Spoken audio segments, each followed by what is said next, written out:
والصلاة والسلام على أشرف الأنبياء والمرسلين. قال الله تعالى وتبارك في القرآن المجيد والفرقان الحميد ولقد آتينا داود وسليمان علما وقال الحمد لله الذي فضلنا على كثير من عباده المؤمنين. صدق الله مولانا العظيم وصدق رسوله النبي الكريم الرؤوف الرحيم. اللهم نور قلوبنا بالقرآن وزين أخلاقنا بالقرآن وأدخلنا الجنة بالقرآن ونجنا من النار بالقرآن. قال الله تعالى وتبارك في شان حبيبه مخبرا وآمرا إن الله وملائكته يصلون على النبي يا أيها الذين آمنوا صلوا عليه وسلموا تسليما. صلاة والسلام عليك يا رسول الله وعلى آلك وأصحابك يا محبوب رب العالمين. الصلاة والسلام عليك يا نبي الرحمة وعلى آلك وأصحابك يا راحت العاشقین. حمد و تعریف و توصیف اللہ جل مجدہ الکریم کی ذات بابرکات کے لیے، رسول رحمت شفیع معظم نبی محتشم صدر بزم کائنات مالک شش جہات تابش غار حرا احمد مجتبی حضرت محمد مصطفیٰ صلی اللہ علیہ وآلہ وسلم کے حضور ناز میں اپنی عقیدتوں، ارادتوں اور محبتوں کا خراج پیش کرنے کے بعد، واجب الاحترام ذوی الاحتشام معزز و مکرم سامعین، خواتین و حضرات، السلام علیکم ورحمۃ اللہ وبرکاتہ. آج کل ہمارے وہاں سورہ النمل پر روزانہ کی بنیاد پہ نماز فجر کے بعد اور نماز عصر کے بعد درس قرآن چل رہا ہے. تو اس میں خاص طور پہ ابتدائی 3 رکوعوں میں انبیاء علیہ السلام کا ذکر ہے.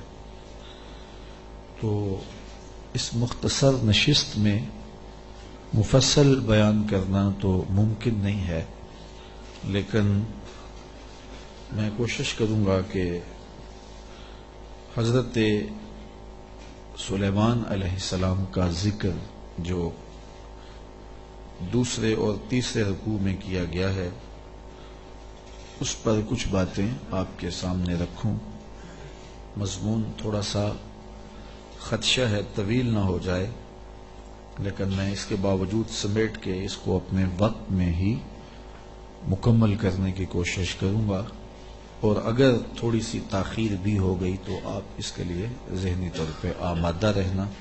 ویسے کوشش ہوگی کہ وقت پر ہی اختتام پذیر ہو. حضرت سلیمان علیہ السلام بنی اسرائیل کے جلیل القدر نبی ہیں، اور یہ حضرت یوسف علیہ السلام کے بھائی کی اولاد سے 5ویں 6ٹھی پشت سے اللہ کے پیغمبر ہوئے ہیں. اللہ تعالیٰ نے بنی اسرائیل کو بادشاہت بھی عطا کی اور نبوت بھی عطا کی، اور کچھ بابرکت وجود اس عظیم المرتبت خاندان میں ایسے بھی گزرے کہ جن کو نبوت و بادشاہت کا سنگم بنایا گیا، جیسے حضرت یوسف علیہ السلام، حضرت داود علیہ السلام اور حضرت سلیمان علیہ السلام. حضرت سلیمان علیہ السلام حضرت داود علیہ السلام کے صاحبزادے تھے اور ان کے وارث قرار پائے. وَلَقَدْ آتَيْنَا دَاوُودَ وَسُلَيْمَانَ عِلْمًا. ارشاد فرمایا ہم نے حضرت داود اور حضرت سلیمان علیہ السلام کو علم عطا کیا. علماء نے لکھا ہے کہ اللہ نے انہیں اختیار دیا کہ یا حکومت لے لو، یا دولت لے لو، یا علم لے لو. تو انہوں نے کہا مالک ہمیں علم دے دیں، تو اللہ نے دولت و حکومت اس کے صدقے سے عطا کر دی. تو سب سے بڑی دولت علم ہے. تو یہاں کہا کہ ہم نے ان کو علم کے نور سے مالا مال کیا. اور اگر بنظر غور مطالعہ کریں تو علم ہی شہنشاہی ہے. اسی زمانے میں ایک ملک کو فتح کر لیا گیا اور بادشاہ گرفتار کر کے حاضر لایا گیا. تو جو فاتح تھا اس نے مفتوح کو کہا، اس بادشاہ کو کہا کہ ہم تجھے قتل نہیں کرتے، تمہیں جان کی امان دیتے ہیں، بلکہ اس حکومت میں تجھے عہدہ دینا چاہتے ہیں. اب تم بتاؤ کہ تمہیں کون سے منصب پہ رکھا جائے. تو اس نے کہا مجھے معلم لگا دو، مجھے استاد لگا دو. تو اس بادشاہ نے ہنس کے کہا پھر بادشاہی چاہتے ہو؟ تو یہ بادشاہی ہے، یہ شہنشاہی ہے علم. تو کہا ہم نے ان کو علم کی دولت سے مالا مال کیا. وقال الحمد للہ الذی فضلنا علی کثیر من عبادہ المؤمنین. انہوں نے اللہ کی بارگاہ میں عرض کی کہ ساری تعریفیں اللہ کے لیے ہیں جس نے ہمیں اپنے بہت سے مومن بندوں پر فضیلت بخشی ہے. نعمت کا شکریہ ادا کر رہے ہیں کہ اتنے اللہ کے بندے تھے، کتنی مخلوقات تھیں اور اہل ایمان بھی کتنے تھے، لیکن ہمیں علم دے کر کے اس نے فضل و شرف عطا کیا. اس پر ہم اللہ کا شکر ادا کرتے ہیں. تو علم نصیب ہو جانا یہ اللہ کی بہت بڑی نعمت ہے اور اس پر شکریہ ادا کرنا چاہیے. شکریہ سے نعمت میں اضافہ ہوتا ہے.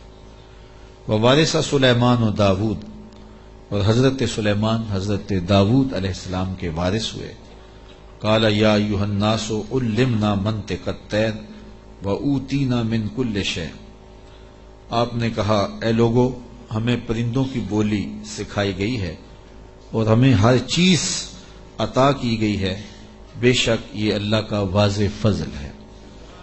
جو بھی ضروریات تھیں، تخت و تاج کے جو بھی تقاضے تھے، وہ سارے کے سارے آپ کو عطا کیے گئے. حکومت ہے، تخت و تاج ہے، دولت ہے، فوجیں ہیں، تصرف ہے، اور غلے ہیں، جائیدادیں ہیں، زمینیں ہیں.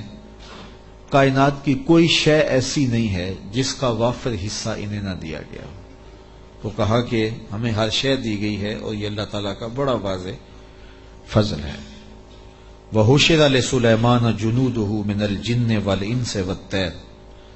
اور حضرت سلیمان علیہ السلام کے لیے ان کے لشکر جنوں، انسانوں اور پرندوں میں سے جمع کیے گئے تھے. اللہ اکبر. فَهُمْ يُوزَعُونَ، جنہیں وہ بغرض نظم و تربیت جو ہے وہ آپ کی خدمت میں وہ روکے جاتے تھے اور وہ حاضر کیے جاتے تھے، جمع ہوتے اور پھر ان کو ایک ترتیب دیتے اور لشکر آراستہ ہوتے. یعنی آپ کی ملک میں انسان بھی تھے، جن بھی تھے آپ کے لشکر میں، اور پرندے بھی تھے. اور جب آپ کا لشکر چلتا تھا تو ایک سمت جن ہوتے، ایک سمت انسان ہوتے، اور اوپر پرندے پرواز کر رہے ہوتے. کتنی شان و شوکت پر مشتمل لشکر ہوتا حضرت سلیمان علیہ السلام کا. حتی اذا اتوا علی واد النمل، یہاں تک کہ جب وہ لشکر چیونٹیوں کے میدان میں آیا اور وہاں چیونٹیاں جمع تھیں، حضرت سلیمان اپنے پورے لشکر کے ساتھ، پوری شان و شوکت کے ساتھ جب وادی نمل میں داخل ہونے لگے، قالت نملۃ یا ایھا النمل ادخلوا مساکنکم. تو ایک چیونٹی نے کہا کہ اے چیونٹیوں، اپنی رہائش گاہوں میں داخل ہو جاؤ. لا یحطمنکم سلیمان وجنودہ وہم لا یشعرون. حضرت سلیمان علیہ السلام اور ان کے لشکر تمہیں کچل نہ دیں اس حال میں کہ انہیں خبر بھی نہ ہو. التفات نہ کریں، توجہ نہ کریں. تم ننھی اور مہین مخلوق ہو اور ان کی توجہ تمہاری سمت نہ ہو اور وہ گزرتے ہوئے تمہیں رون ڈالیں. بے خبری میں ایسا ہو جائے تو تم جلدی کرو، اپنی بلوں میں داخل ہو جاؤ. اس چیونٹی نے یہ بات اپنی ہم جولیوں سے کہی. حضرت امام فخر الدین رازی علیہ رحمہ اسی آیت کریمہ کی تفسیر میں لکھتے ہیں کہ اس چیونٹی کو یہ علم تھا کہ اللہ کے نبی کا لشکر جان بوجھ کر ننھی جان کو بھی ضائع نہیں کرتا. تو اس لیے اس نے کہا کہیں بے خبری میں تمہیں کچل نہ دیں. اگر ان کی توجہ ادھر ہوئی تو وہ ایسا کبھی نہیں کریں گے کہ تمہیں کچل ڈالیں. تو معلوم یہ ہوا کہ اللہ کے نبی کا لشکر، نبی کا تربیت یافتہ لشکر جان بوجھ کر ننھی جان کو بھی ضائع نہیں کرتا. اور جو جسموں کے ساتھ بم باندھ کر کے چھوٹے چھوٹے بچوں میں گھس جاتے ہیں اور بازاروں میں جا کے پھٹ جاتے ہیں اور پھر بعد میں بڑے فخر سے ذمہ داریاں قبول کرتے ہیں، یہ کسی نبی کا لشکر نہیں، شیطان کا لشکر.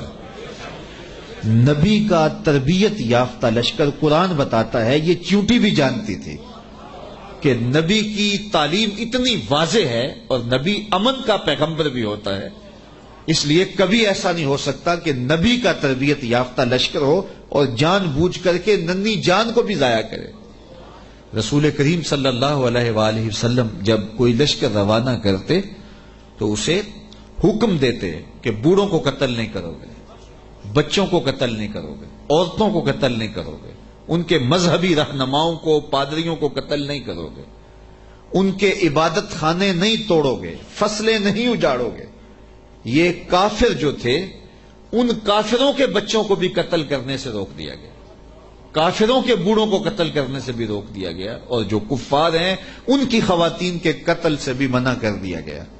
اور جو مسلمانوں کی نسلیں کاٹ کے رکھ دے اور اس پہ ذمہ داریاں قبول کریں، کوئی بدبخت ہوگا جو ان کی حمایت کرے گا اور ان کو اسلام کا نمائندہ قرار دے گا. وہ دشمن اسلام ہو سکتے ہیں، اسلام کے نمائندے نہیں ہو سکتے. تو اس چیونٹی نے کہا کہ اپنی بلوں میں داخل ہو جاؤ، کہیں نبی کا لشکر بے خبری میں تمہیں کچل نہ دے. حضرت امام راضی لکھتے ہیں کہ چیونٹی کو یہ علم تھا، اس علم کی وجہ سے اس چیونٹی کو قیامت تک آنے والی چیونٹیوں کا سردار بنا دیا گیا، ملکہ بنا دی گئی قیامت تک. اچھا، اگر آپ کی توجہ ہو تو ذات کی چیونٹی ہے، رب نے اس کے نام کی صورت اتاری ہے. چیونٹی کی حیثیت کیا ہوتی ہے، لیکن وہ پیار کرنے لگی نا نبی سے، اور اس کو پتا تھا کہ نبی کی تعلیمات کیا ہوتی ہیں، تو اس تعلیم کے نتیجے میں ذات کی چیونٹی ہے لیکن رب نے اس کے نام کی صورت اتار دی. تو اس چیونٹی نے کہا جلدی جلدی اپنی بلوں میں داخل ہو جاؤ، اللہ کے نبی کا لشکر کہیں تمہیں کچل نہ دے اور وہ دھیان نہ کرے، بے خبری میں کہیں ایسا نہ ہو جائے. اگر خبر ہوگی تو پھر کبھی ایسا نہیں ہو سکتا، کیونکہ نبی کی تربیت یہ ہے. وہ تو زندگیاں بانٹنے آیا ہے، زندگیاں چھیننے تو نہیں آیا، تو یہ ایسا نہیں ہوگا. فَتَبَسَّمَ ضَاحِكًا مِّن قَوْلِهَا. تو حضرت سلیمان پیغمبر نے جب چیونٹی کی اس بات کو سنا تو مسکرا پڑے. 3 میل دور تھے حضرت سلیمان علیہ السلام، اتنی دور سے چیونٹی نے کہا کہ جلدی جلدی بلوں میں چلی جاؤ، اللہ کے نبی کا لشکر کہیں بے خبری میں تمہیں کچل نہ دے. چیونٹی نے یہ بات کی تو حضرت سلیمان نے 3 میل دور سے سن لی اور پھر مسکرا بھی پڑے. اب 3 میل دور سے بات سنی جا سکتی ہے بھلا چیونٹی کی؟ یہ اس حال سے باہر جو چیونٹیاں چل رہی ہیں، کوئی شخص جو بڑا ہی جو ہے وہ باریک سماعتیں رکھتا ہو، کیا وہ یہاں بیٹھ کر کے چیونٹی کی بات جو باہر ہے اس کو سن سکتا ہے؟ چلو جو آپ کے کرسی کے نیچے چل رہی ہے اس کو سن سکتا ہے، اس کی آواز کو، لیکن 3 میل دور سے چیونٹی کی آواز کو اللہ کا نبی سن بھی رہا ہے اور جو وہ کہہ رہی ہے اس کو سمجھ بھی رہا ہے اور اس پر تبسم بھی فرما رہا ہے. حضرات علماء فرماتے ہیں جو تیوریات کے ماہرین ہیں کہ چیونٹی کے منہ میں زبان نہیں ہوتی، پھر اس نے بات کیسے کر لی؟ ایک مہین سا وجود ہے تو اس کے منہ میں زبان نہیں ہوتی، دانت نہیں ہوتے، تو پھر بات کیسے کرتی ہے؟ اور حضرت سلیمان نے سن کیسے لی؟ تو کہا چیونٹی کے منہ کے قریب 2 باریک سے بال ہوتے ہیں، مہین سے 2 ریشے ہوتے ہیں. جب اس نے بات کرنی ہوتی ہے تو ان بالوں کو قریب کر کے رگڑتی ہے، اس رگڑنے سے جو آواز پیدا ہوتی ہے اس سے وہ اپنی ہم جولی کو کوئی میسج دے رہی ہوتی ہے. اللہ کے نبی کی شان یہ ہے کہ چیونٹی کے باریک اور مہین بالوں کے رگڑنے سے جو آواز پیدا ہوتی ہے 3 میل دور سے اس آواز کو سنتا بھی ہے اور اس سے جو مفہوم نکلتا ہے اس کو سمجھتا بھی ہے. اور یہ اس نبی کی شان ہے جو ہاتھ باندھ کے مسجد اقصی میں تیرے نبی کے پیچھے کھڑا تھا تو جب غلام کی یہ شان ہے تو امام کی شان کا عالم کیا ہوگا؟ یہ شان ہے خدمت گاروں کی، سرکار کا عالم۔ مولوی کا تو دماغ خراب ہو گیا ہے کہ اس کی سماعتوں کو تول رہا ہے جس کے غلاموں کی سماعتوں کو نہیں تولا جا سکتا۔ اللہ اکبر۔ فتبسم ضاحکا من قولها، یہ میں نہیں کہہ رہا، یہ قرآن کہہ رہا ہے۔ حضرت سلیمان پیغمبر نے اس چونٹی کی بات کو سنا، سن کے سمجھے اور پھر تبسم کیا۔ اللہ اکبر۔ وقال رب اوزعنی ان اشکر نعمتک التی انعمت علی وعلی والدی وان اعمل صالحا ترضاہ وادخلنی برحمتک فی عبادک الصالحین۔ اور اللہ کی بارگاہ میں عرض کی حضرت سلیمان علیہ السلام نے کہ اے میرے پروردگار، مجھے اپنی توفیق سے اس بات پر قائم رکھ کہ میں تیری اس نعمت کا شکر بجا لاتا رہوں جو تو نے میرے اوپر کی اور میرے والدین کے اوپر کی۔ جو نعمتیں بندے کے اوپر ہوتی ہیں اس کا بھی شکریہ ادا کرنا چاہیے، اور جو صالح اولاد ہوتی ہے، جو ماں باپ پر نعمتیں عطا ہوئی ہوتی ہیں، ان کا بھی شکریہ ادا کرنا، کیونکہ ماں باپ کی نعمتیں اولاد تک بھی پہنچتی ہیں۔ مجھے بتاؤ، اگر میں اور آپ کسی کافر کے گھر میں پیدا ہوتے، معاذ اللہ کسی ہندو یا سکھ کے گھر میں پیدا ہوتے، تو آج کیا ہمارے سینے میں ایمان کا چراغاں ہوتا؟ ہم کسی یہودی کے گھر میں پیدا ہوتے تو ہمارے گھر میں ایمان کی روشنی ہوتی؟ ہم کہتے ہیں ہم بڑے سیانے ہیں، بڑے سمجھدار ہیں، ہم مطالعہ کرتے، ہم مختلف ادیان کو پڑھتے اور پھر مسلمان ہو جاتے۔ کیا ایسا ہوتا، یا کہ ہم اسی ظلمت اور اندھیرے میں ہوتے؟ تو پھر ہمارے ماں باپ تھے نا جو مسلمان تھے، اور ہم ان کی آغوش میں آئے تو اللہ نے وہ نور ہمیں بھی دیا۔ تو ہمیں اپنے اوپر ہونے والے اس کرم کا احسان کرنا، احسان جو ہے وہ اللہ کے حضور، اس کا شکر ادا کرنا چاہیے، اور ساتھ یہ بھی شکر ادا کرنا چاہیے کہ مالک تیرا کرم ہے کہ تو نے ہمارے ماں باپ کو دین دیا تھا، اور وہ نعمت ہمیں ان کی وساطت سے نصیب ہو گئی۔ علامہ اقبال کہا کرتے تھے، نام تو از پدر آموختم، حضور آپ کا نام میں نے اپنے باپ سے سیکھا تھا۔ وہ حضور کے عاشق تھے تو میں بھی حضور کا غلام بنا۔ ہمارے ماں باپ حضور کا نام لیتے تھے تو کیا کیفیتیں ہوتی تھی، آنکھوں میں آنسو آ جاتے تھے۔ تو آج چونکہ وہ حضور کے عاشق تھے، وہ حضور سے محبت کرنے والے تھے، وہ اولیاء کی چوکھٹوں پہ جانے والے تھے، تو آج اللہ نے یہ دولتیں ہمارے سینے میں بھی رکھی۔ تو جب اس نعمت کا شکریہ ادا کریں جو ہمارے وجود پر ہیں، تو ان نعمتوں کا شکریہ بھی ادا کریں جو ہمارے والدین پہ ہوئی ہیں۔ تو حضرت سلیمان نے یہ ہمیں شکر کرنے کا ایک عجیب طریقہ دیا، خوبصورت طریقہ دیا، اور عرض کی مالک میں ان نعمتوں کا شکر ادا کرتا ہوں جو تو نے میرے اوپر کی، اور ان نعمتوں کا بھی شکریہ میں ادا کرتا ہوں جو میرے ماں باپ پر کی۔ اللہ اکبر۔ اور مجھے یہ توفیق دے کہ میں ایسے نیک عمل کرتا رہوں جن سے تو راضی ہو۔ اللہ اکبر۔ اور مجھے اپنی خاص رحمت سے اپنے نیک بندوں میں داخل فرما لے۔ حضرت سلیمان علیہ السلام ایک دن اپنے لشکر کا جائزہ لیتے ہوئے پرندوں کی جانب نکلے۔ کیسی شان و شوکت تھی، جنوں پر بھی حکومت، انسانوں پر بھی حکومت، پرندوں پر بھی حکومت۔ وَتَفَقَّدَ الطَّيْرَ، تو آپ نے پرندوں کا جائزہ لیا۔ فَقَالَ مَا لِيَ لَا أَرَى الْهُدْهُدْ، فرمایا میں ہدہد کو نہیں دیکھ رہا۔ اور پھر فرمایا ام کان من الغائبین، وہ واقعی غائب ہو گیا ہے، لَأُعَذِّبَنَّهُ عَذَابًا شَدِيدًا، میں اس کو سخت عذاب دوں گا، او لَأَذْبَحَنَّهُ، یا اس کو میں ذبح کر دوں گا، او لَيَأْتِيَنِّي بِسُلْطَانٍ مُبِينٍ، یا وہ میری جانب میرے پاس اپنے بے قصور ہونے کی کوئی واضح دلیل لائے۔ تین باتیں کی، یا تو سخت عذاب دوں گا، یا ذبح کر دوں گا، یا پھر اپنی صفائی میں کوئی مضبوط دلیل لائے۔ حضرت سلیمان علیہ السلام بیت اللہ کی حاضری کے بعد واپس آ رہے تھے، اور صنعاء کے مقام پہ جو یمن کا شہر ہے وہاں آپ نے پڑاؤ کیا، اور وہاں آپ نے جانوروں کا جائزہ لیا، اور وہاں ہدہد کو نہ دیکھا۔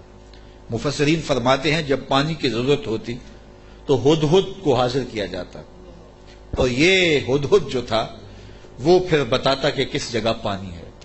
یہ جانوروں کے اندر انجینئر ہے، اللہ نے اس کو بڑی طاقت دی۔ حضرت ابو ہریرہ رضی اللہ تعالیٰ عنہ نے جب فرمایا نا کہ یہ بڑی قوتوں سے مالا مال کیا گیا ہے، اس کی نظر بڑی تیز ہوتی ہے، تو کسی نے حضرت ابو ہریرہ سے کہا کہ چھوٹے بچے جب دھاگا لگا کے جال لگا کے جو ہے وہ پھاہی لگاتے ہیں تو یہ ہدہد پھنس جاتا ہے. جس کو زمین کی تہ میں پانی نظر آ جاتا ہے اس کو وہ جال نظر نہیں آتا. تو حضرت ابو ہریرہ بولے تقدیر کا جال نظر نہیں آتا. تو تقدیر کا جال بڑا ڈاڈا ہوتا ہے، وہ نظر نہیں آتا. یہ آپ نے ایک جانور دیکھا ہوگا کن کھجورا، اس کے 100 پاؤں ہوتے ہیں، 100 پاؤں. اور یہ جو سانپ ہوتا ہے اس کے کوئی پاؤں نہیں ہوتے. یہ اپنے جسم کو بل دے کے آگے بڑھتا ہے. اور کن کھجورا اس کے 100 پیر ہوتے ہیں. اور سانپ کی مرغوب غذا ہے کن کھجورا. اور جب اس کو یہ نظر آئے تو یہ دوڑتا ہے اور سانپ پیچھے دوڑ کے اس کو شکار کر لیتا ہے. تو کسی نے کن کھجورے سے پوچھا کہ تیرے 100 پیر ہیں اور سانپ کا ایک بھی نہیں ہے اور پھر بھی تو پکڑا جاتا ہے. اس نے کہا تقدیر کے آگے پاؤں نہیں چلتے. تو کہا کہ وہ دھاگا تقدیر کا ہے، وہ ہدہد کو نظر نہیں آتا اور وہ بچے اسے پکڑ لیتے ہیں. تو ہدہد حضرت سلیمان علیہ السلام کا درباری پرندہ تھا اور حضرت سلیمان علیہ السلام اس سے محبت کرتے تھے. یہ بھی اللہ کے نبی سے پیار کرتا تھا. بلکہ صاحب روح البیان نے ہدہد کے عنوان سے بڑی باتیں لکھی ہیں، کچھ لطیفے بھی ذکر کیے ہیں. کہتے ہیں ایک دن یہ ہدہد چونکہ لاڈلا پرندہ تھا حضرت سلیمان کا، تو حضرت سلیمان علیہ السلام کو کہنے لگا کہ میں آپ کے لشکر کی دعوت کرنا چاہتا ہوں. آپ نے کہا اتنا بڑا لشکر ہے اور تو میرے لشکر کی دعوت کرے گا؟ کہا جناب دعوت قبول کیجیے. تو کہا ٹھیک ہے، آج دوپہر کو میں آپ کے لشکر کی دعوت کروں گا. جب دوپہر کا وقت آیا تو دریا کنارے لشکر نے پڑاؤ کیا ہوا تھا. تو ہدہد کبھی دائیں کبھی بائیں اڑانے بھر رہا ہے. تو کہا میاں وقت ہو گیا ہے، اب لاؤ نا کھانا، تم نے آج ہماری دعوت کی ہے. کہا جی اسی کا انتظام کر رہا. تھوڑی دیر کے بعد اس نے فضا میں ایک چڑیا شکار کی اور اس کو فضا میں توڑ کر کے پانی میں پھینک دیا اور لشکر کو آواز دی جس کے ہاتھ میں بوٹی آتی ہے بوٹی لے لے، باقی شوربہ پی لے. یہ بڑا لاڈلا پرندہ تھا حضرت سلیمان علیہ السلام کا. تو جب اس کو نہ دیکھا تو غصے میں آ گئے. اور میاں کوئی لاڈلا ہو اور نہ آئے تو پھر زیادہ غصہ چڑھتا نا.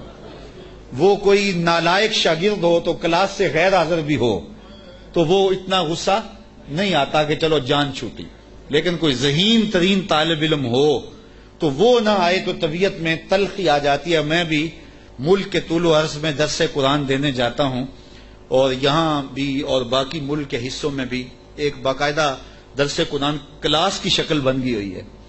تو کچھ لوگ ایسے ہوتے ہیں جو درس قرآن بڑے انہماک سے سنتے ہیں، توجہ سے سنتے ہیں. تو پھر کبھی وہ نہیں نہ آتے تو پھر ان پہ غصہ بھی بڑا آتا ہے کہ میاں تو کیوں نہیں آیا. حضرت حسن بصری تقریر کرنے کے لیے بیٹھتے تھے تو پردے کے پیچھے حضرت رابعہ بصریہ بیٹھتی تھی. تو پوچھ لیتے تھے رابعہ آئی ہیں کہ نہیں آئی. جب آئی ہیں تو پھر درس شروع کرتے. تو کوئی سمجھنے والا ہو، کوئی پیار والا ہو تو پھر بات کوئی اور ہوتی ہے. تو اس پرندے سے چونکہ بڑا پیار تھا، جب اس کو نہ دیکھا تو غصے میں آ گئے. کہا ما لیا لا اری الہدہد، میں ہدہد کو نہیں دیکھ رہا، کیا وہ واقعی غائب ہے؟ اچھا میں اس کو ذبح کر دوں گا یا سخت سزا دوں گا یا پھر وہ مجھے اپنی بے گناہی کی کوئی دلیل پیش کرے. اب ہدہد کہاں چلا گیا؟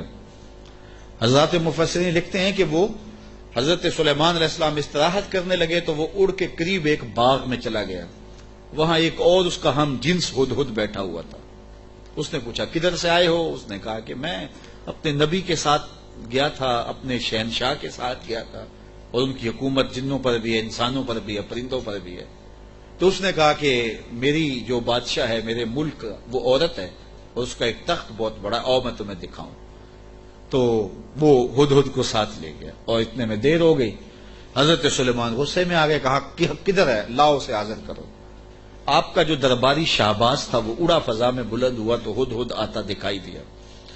تو اس نے اس کے اوپر جھپٹ کے حملہ کرنا چاہا تو ہدہد نے کہا تجھے واسطہ دیتا ہوں اس رب کا جس نے تجھے میرے پہ طاقت دی ہے، مجھے اپنا معاملہ حضرت سلیمان کے پاس جا کے پیش کر لینے دے. کہا انہوں نے کہا ہے کہ تجھے قتل کر دوں گا، ذبح کر دوں گا یا تجھے سخت سزا دوں گا، اب تو بچ نہیں پائے گا. تو ہدہد نے کہا کہ انہوں نے کوئی استثناء بھی کیا تھا؟ کہا ہاں انہوں نے کہا تھا یا کوئی مضبوط خبر لائے، اپنا معقول عذر پیش کرے. کہا پھر خیر ہے. اب ہدہد حضرت سلیمان کے پاس آیا اور مفسرین کہتے ہیں اس نے اپنے پر جھکا لیے اور دم بھی جھکا لی اور حضرت سلیمان کے سامنے عرض کی کہ اس رب سے ڈریے جس کے حضور آپ رب قیامت کے دن پیش ہوں گے. بس یہ بات کہنے کی دیر تھی کہ حضرت سلیمان کا غصہ ٹھنڈا ہو گیا. تو میں بتاؤ کدھر گئے تھے؟ تو ہدہد نے کیا جواب دیا، سنو قرآن کیا کہتا ہے. فمکث غیر بعید، تو پس وہ تھوڑی ہی دیر ٹھہرا تھا کہ وہ حاضر ہو گیا، اور حاضر ہو کے اس نے کہا، فقال، اس نے کہا، احطت بما لم تحط به وجئتک من سبأ بنبأ یقین. اس نے کہا کہ حضور میں ایسی بات معلوم کر کے آیا ہوں جس پر شاید آپ مطلع نہ تھے، اور میں آپ کے پاس ملک سبا کی ایک یقینی خبر لایا ہوں. آپ نے اس چیز کا مشاہدہ نہیں کیا جس کا میں مشاہدہ کر کے آیا ہوں، تو میں ایک یقینی خبر آپ کو جو چشم دید ہے وہ بتانا چاہتا ہوں. حضرت سلیمان نے کہا بتاؤ. کہا انی وجدت امرأۃ تملکہم وأوتیت من کل شیء ولہا عرش عظیم. اس نے کہا میں ایک ایسی خاتون کو دیکھا ہے جو بادشاہت کے تخت پہ براجمان ہے. میں نے ایک ایسی عورت دیکھی ہے وہاں جو ان پر حکومت کرتی ہے اور اقتدار کی مسند پہ بیٹھی ہے، اور اسے ملکیت و اقتدار میں ہر چیز بخشی گئی ہے، اور اس کے پاس بہت بڑا تخت ہے. یہ شہرہ آفاق تخت تھا جو ملکہ بلقیس کے پاس تھا، اور یہ 40 ہاتھ چوڑا تھا، 80 ہاتھ لمبا تھا. شرعی ہاتھ جب کہا جاتا ہے تو وہ کونی تک ہوتا ہے، تو گویا دوسرے لفظوں میں 1.5 فٹ کا ایک ہاتھ لگائیں تو یہ 60 ہاتھ چوڑا تھا، اور 120 ہاتھ جو ہے وہ لمبا تھا. سونے چاندی اور قیمتی دھاتوں کا بنا تھا، اور 7 منزلیں تھیں اس کی، اور قیمتی موتی اس کے اوپر لگے تھے. اور جب وہ اپنا دربار لگاتی تو اس تخت کے اوپر بیٹھتی، اور اس کے 12,000 سردار تھے قوم کے جن کے تحت فوجیں تھیں، اور ایک مضبوط نظم و نسق تھا. ہر شے، فوجیں، آلات حرب و ضرب، بہت کچھ دیا گیا تھا. تو اس بات کی کہانی سنائی، اور آگے فرمایا وجدتها وقومها يسجدون للشمس من دون اللہ. میں نے دیکھا ہے وہ اور اس کی قوم اللہ کے علاوہ سورج کو پوجتی ہے، اللہ کو چھوڑ کر سورج کی پرستش کرتی ہے. وَزَيَّنَ لَهُمُ الشَّيْطَانُ أَعْمَالَهُمْ، اور شیطان نے ان کے لیے ان کے اعمال